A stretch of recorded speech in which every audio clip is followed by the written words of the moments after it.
ನೋಡಿ, honey trap ಬಗ್ಗೆ ಹೆಚ್ಚು ಚರ್ಚೆ ಮಾಡೋದಕ್ಕೆ ಹೋಗೋದಿಲ್ಲ. ಸದನದಲ್ಲಿ ಈಗಾಗಲೇ ಚರ್ಚೆ ಆಗಿದೆ. ಈ ಎಂಟೈರ್ ಎಪಿಸೋಡ್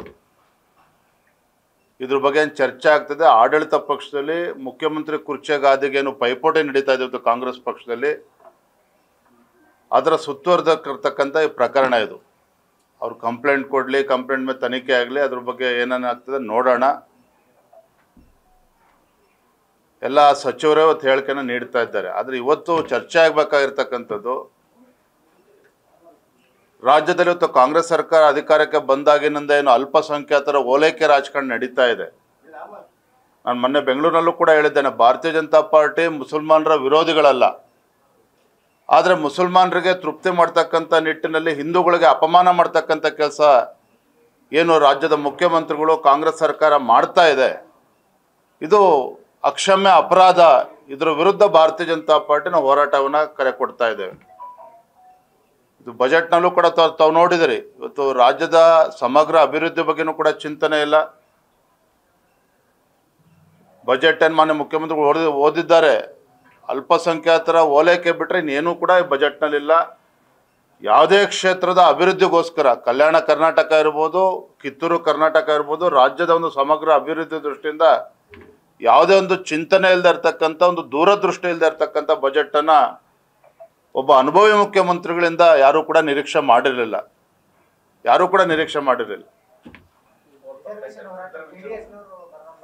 ಈಗ ತಾನೇ JDS ಶಾಸಕಾಂಗ ಪಕ್ಷದ ನಾಯಕರಾಗಿರ್ತಕ್ಕಂಥ ಸುರೇಶ್ ಅವರು ಕೂಡ ನಾನು ದೂರವಾಣಿ ಮುಖೇನ ಮಾತನಾಡಿದ್ದೇನೆ.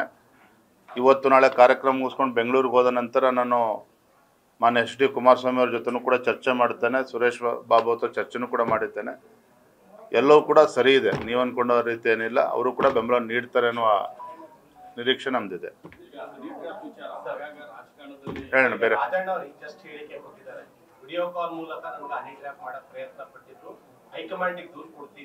ಅವರು ದಿನಕ್ಕೊಂದೊಂದು ಹೇಳಿಕೆನ ಕೊಡ್ತಾ ಇದ್ದಾರೆ. ಅವರೆಲ್ಲ ಹೇಳಿಕೆಗಳು ಮುಗಿಲಿ, ಅದಕ್ಕೇನು ಬೇರೆ ಆಡಳಿತ ಪಕ್ಷದ ಸದಸ್ಯರು ಪ್ರತಿಕ್ರಿಯೆ ನೀಡ್ತಾರೆ, ನೀಡಲಿ, ಆಮೇಲೆ ಇದ್ರ ಬಗ್ಗೆ ನಾವು ಪ್ರತಿಕ್ರಿಯೆ ನೀಡ್ತೇವೆ. ಇದನ್ನ ಸತೀಶ್ ಜಾರಕಿಹೊಳಿ ಅವರಿಗೆ ಮತ್ತೆ ರಾಜಣ್ಣ ಅವ್ರಿಗೆ ಕೇಳಬೇಕು ಈ ಪ್ರಶ್ನೆ ನೀವು. Thank you. ಇರ್ಲಿ ಬಾ, ಅದ್ರ ಬಗ್ಗೆ ನಾವು ಚರ್ಚೆ ಮಾಡೋದಕ್ಕೆ ಹೋಗೋದಿಲ್ಲ.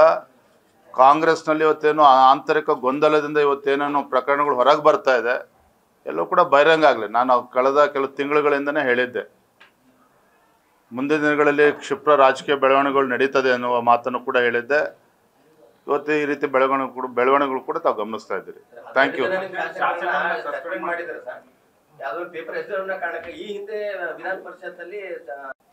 ಹಿಂದೆ ವಿಧಾನ ಪರಿಷತ್ನಲ್ಲಿ ಧರ್ಮೇಗೌಡರು ಸಭಾಧ್ಯಕ್ಷರಿದ್ದಾಗ ಅಂದಿನ ವಿರೋಧ ಪಕ್ಷ ಅಂದರೆ ಕಾಂಗ್ರೆಸ್ ಪಕ್ಷದ ಸದಸ್ಯರ ನಡವಳಿಕೆ ಆಗಿತ್ತು ಅಂತ ಹೇಳಿದ್ರೆ, ಸಭಾಧ್ಯಕ್ಷನ ಪೀಠದ ಸಮೇತವಾಗಿ ಅವರನ್ನು ಹೊರಗೆ ಆಚೆಗೆ ತಳ್ತಕ್ಕಂಥ ಕೆಲಸ ಮಾಡಿದ್ರು,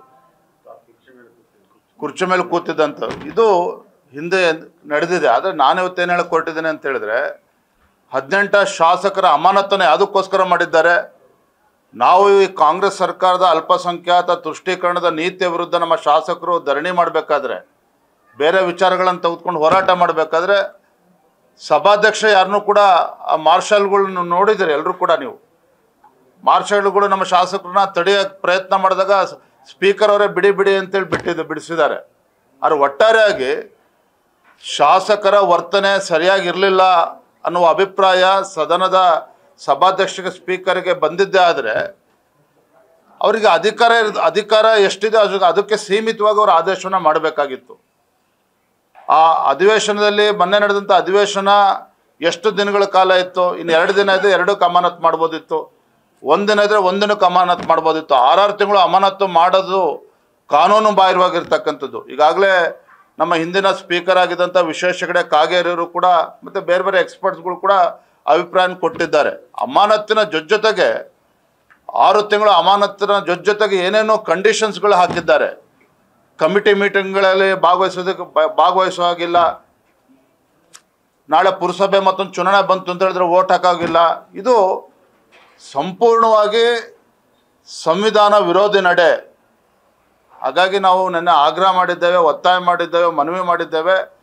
ಯಾವುದೋ ಒಂದು ಕೆಟ್ಟಗಳಿಗೆ ಸಭಾಧ್ಯಕ್ಷ ರೀತಿ ನಡ್ಕೊಂಡಿದ್ದಾರೆ ಅನ್ನೋ ಭಾವನೆ ನಮ್ಮದು ಕೂಡ ಇದೆ.